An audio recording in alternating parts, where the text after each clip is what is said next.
Hey everybody, this is Tracy here with another edition of A View from Tracy's Point, and as promised, we are back with part 2 of the Northern District of Illinois. Well, actually, it's part 3 of the Northern District of Illinois appeal in the case of the Northern District of Illinois versus Robert Sylvester Kelly, who is more known by his stage name of R. Kelly.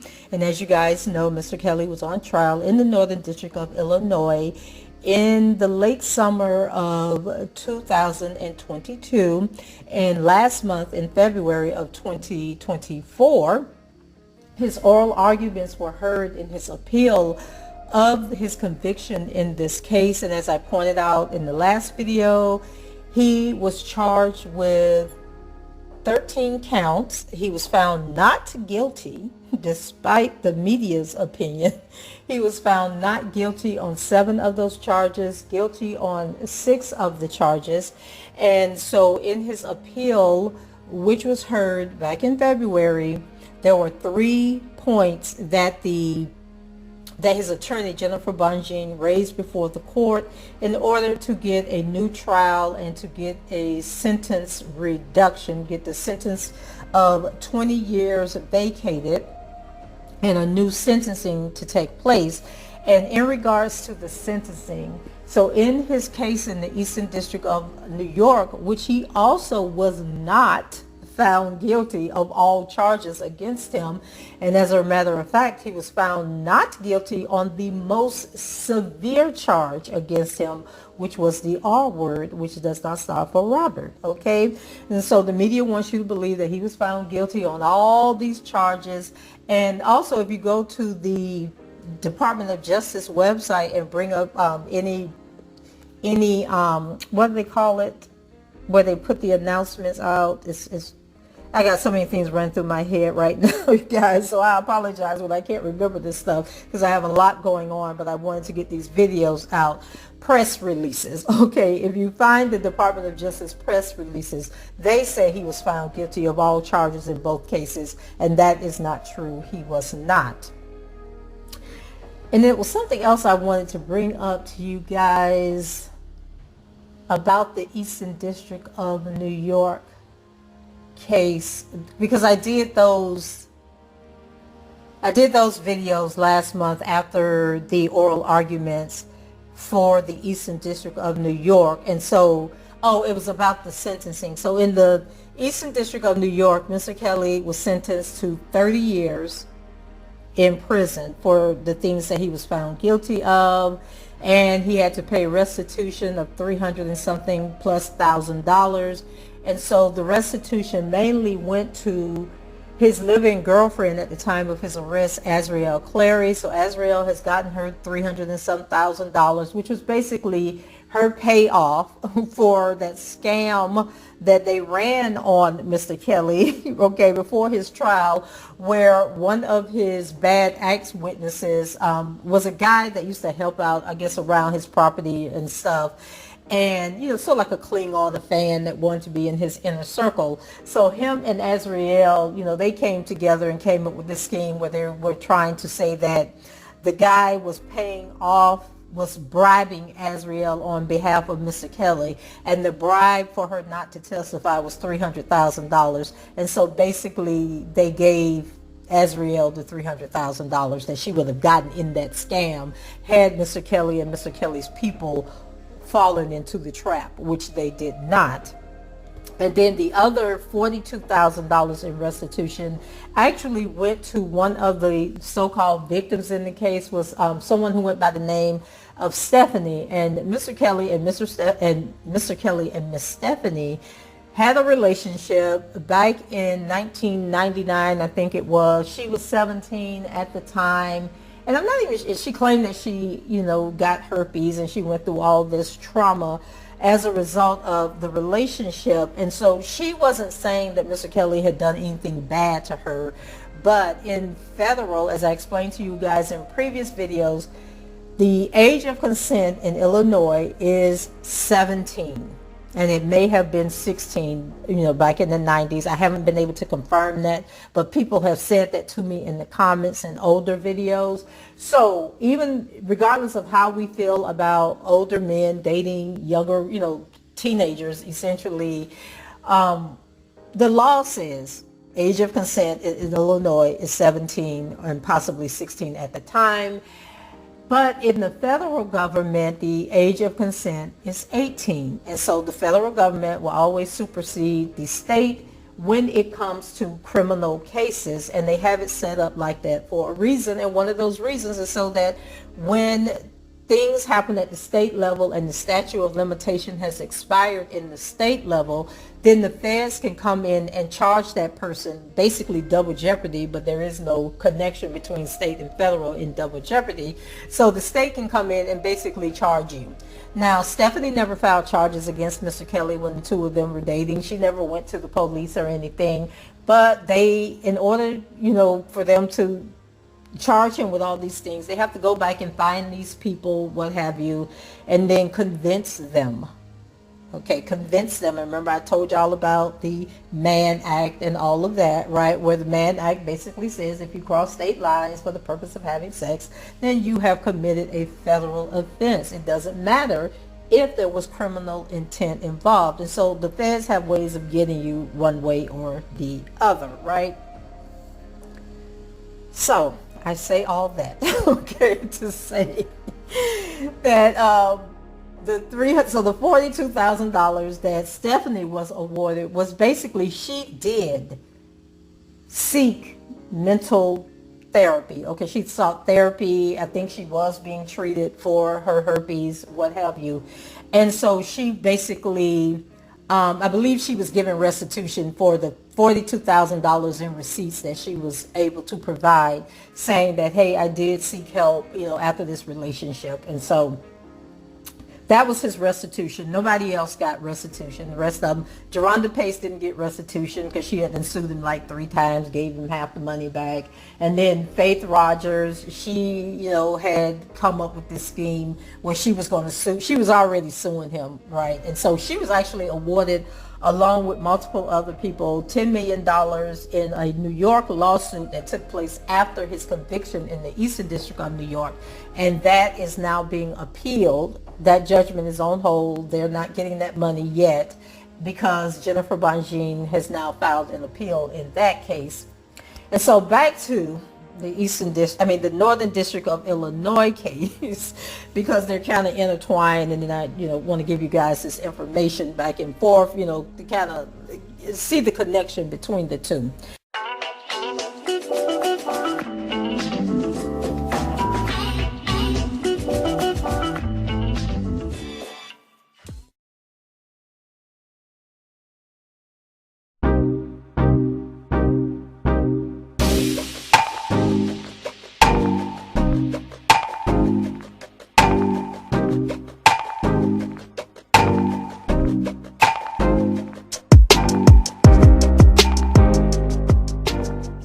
So in this case, in the second part of the argument, it says that the trial court abused its discretion when it denied defendants' motion to sever the inducement counts, counts 10 through 13, from the CP counts related to Rashona, which was counts 1 through 3.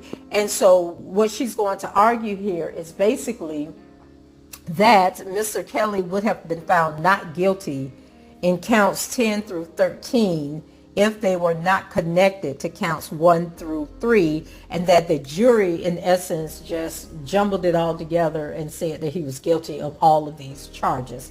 And so let's jump into this argument. So it says that the defendant suffered unquantifiable prejudice by the joinder of the CP counts related to Rashona with various inducement counts related to other individuals. Because the government's evidence in connection with charges related to Rashona was significantly stronger than those connected to Nia and Pauline, the district court erred when it refused to sever the non-Rashona inducement counts from the rest of the indictment. This court should vacate defendants' convictions for violations of Title 18 United States Code Section 22B as to Nia and Pauline, and remand for a new trial on those counts alone. So this court reviews a district court's decision to deny a motion to sever the counts of an indictment for abuse of discretion, United States versus Smith, and this was a case heard in the Seventh Circuit in 2002. Federal Rule of Criminal Procedure 8 allows for joinder of accounts of joinder. Okay, so let me start over. Federal Rule of Criminal Procedure 8 allows for joinder of counts where offenses are of the same or similar character, or are based on the same act or transaction, or are connected with or constitute parts of a common scheme or plan.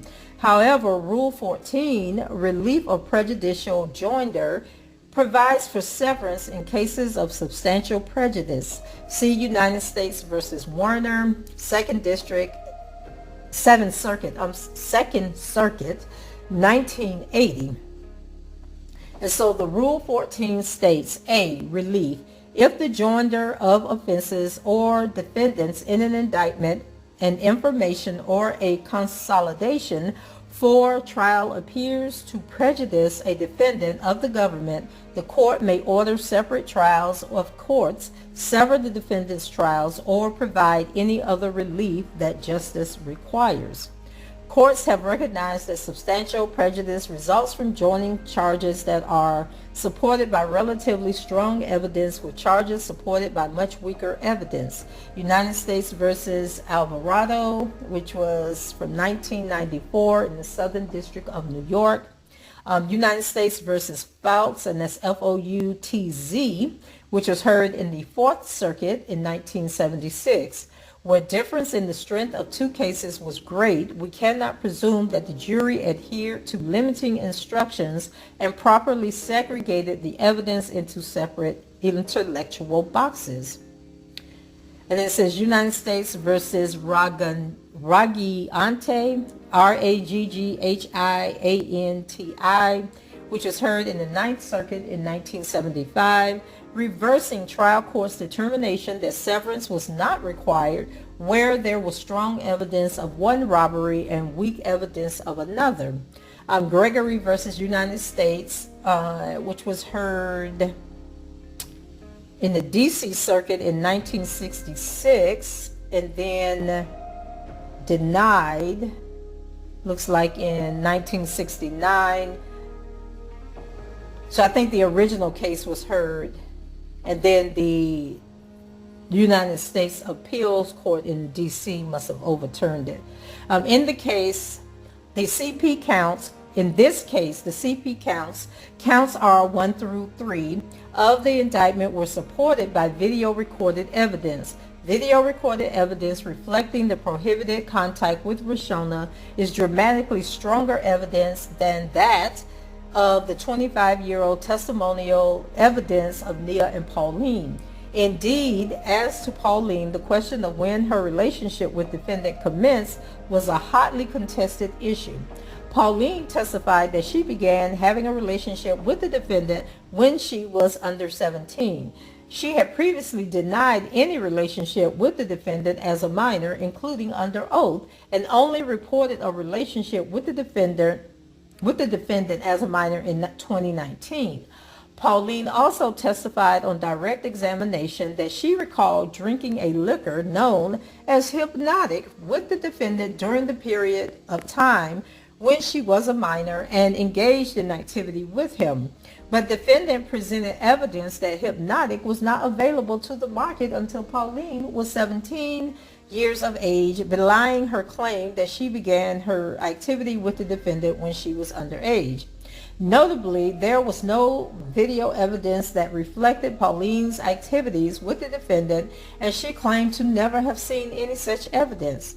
The point here is that the evidence related to Pauline and Nia turned almost entirely on 25-year-old testimony, largely uncorroborated, rather than video evidence of explicit conduct with Roshona.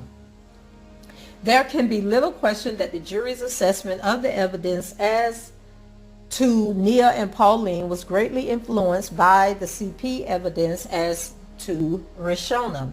Defendant had a little chance of persuading a jury that the government failed to meet its burden in connection with charges related to Nia and Pauline, where any doubts the jury may have harbored would have pushed aside in light of the dramatically stronger evidence on the counts related to Rishona. Similarly, substantial prejudice can result where a defendant has important testimony to give on one case and a strong need to refrain from testifying on the other. Cross versus United States, which was heard in the D.C. Circuit in 1964, United States versus Archer, which was heard in the 7th Circuit in 1988, Baker versus United States, heard in the D.C. Circuit in 1968, and United States versus Eli, which was heard in the 7th Circuit in 1990. In Baker, the D.C. Circuit observed, prejudice may develop when an accused wishes to testify on one but not the other of two joined offenses which are clearly distinct in time, place, and evidence. His discretion whether to testify will reflect a balancing of several factors with respect to each count. The evidence against him, the availability of defense evidence other than his testimony, the plausibility and substantiality of his testimony, the possible effects of demeanor, impeachment, and cross-examination. But if the two charges are joined for trial, it is not possible for him to weigh these factors separately as to each count. If he testifies on one count, he runs the risk that any adverse effects will influence the jury's consideration of the other counts.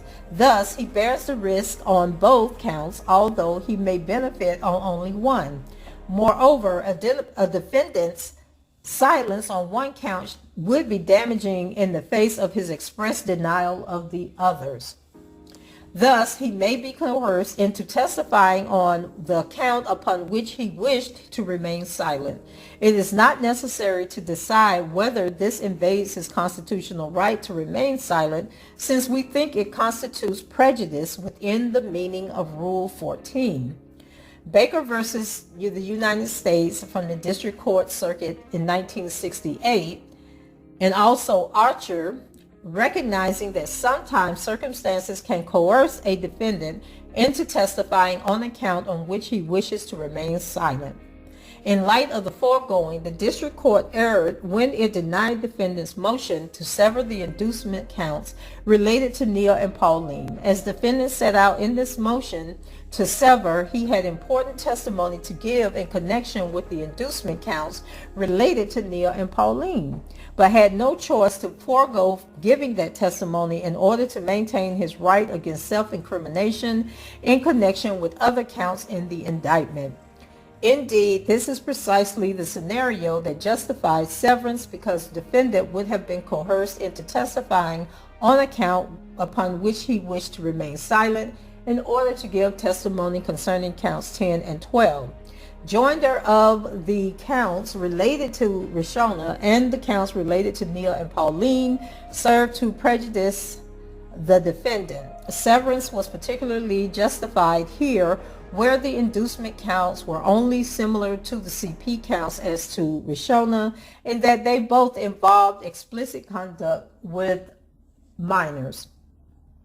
United States versus Coleman, 7th Circuit, 1994, overruled on other grounds. The inducement counts related to Nia and Pauline are of a similar character to the counts involving Rishona, but they involve different individuals, different acts, and largely different evidence.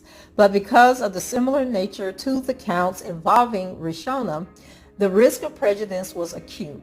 Because the jury concluded that defendant was guilty of the CP, for which there was significantly stronger evidence, it likely did not bother to consider whether the government satisfied its burden in connection with the inducement counts related to Nia and Pauline. The district court should have severed the inducement counts from the CP counts to afford defendant a fair shot at defending those claims, which turned on a 25-year-old testimony that defendant sought to challenge.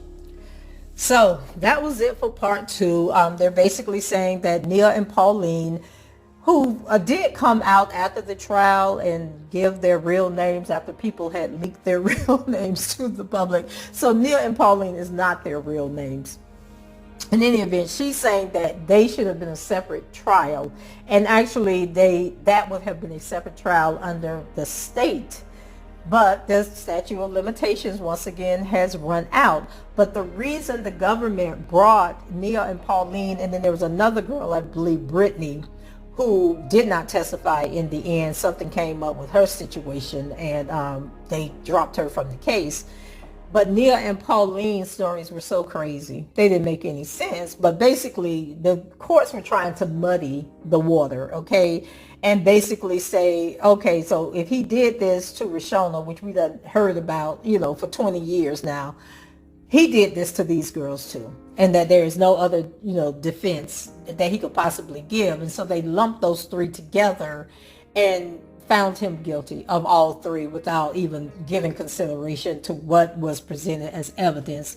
So sort of like that guilt by association. Because you're in this trial with Rashona, we're going to say all three of y'all that he's guilty of all three cases. And so that is why she's asking that, hey, these guilty verdicts should be overturned. And if you want to bring him on trial again for Nia and Pauline, that's fine. He can be tried again on those two. But this was unfair to put them in the same indictment with Rashona, where there would have been an overabundance of prejudice in favor of Rashona and vindicating Rashona from the 2002 trial. And so that one would be interesting. I think she may get that one overturned. I think this was a strong case. But anyway, that was it for the second portion. Go ahead, leave your comments below, rate the video, and subscribe to the channel if you haven't done so already. And until the next time, I shall talk to you guys later, and we'll be back with part 3 in about an hour. Talk to you later. Bye-bye.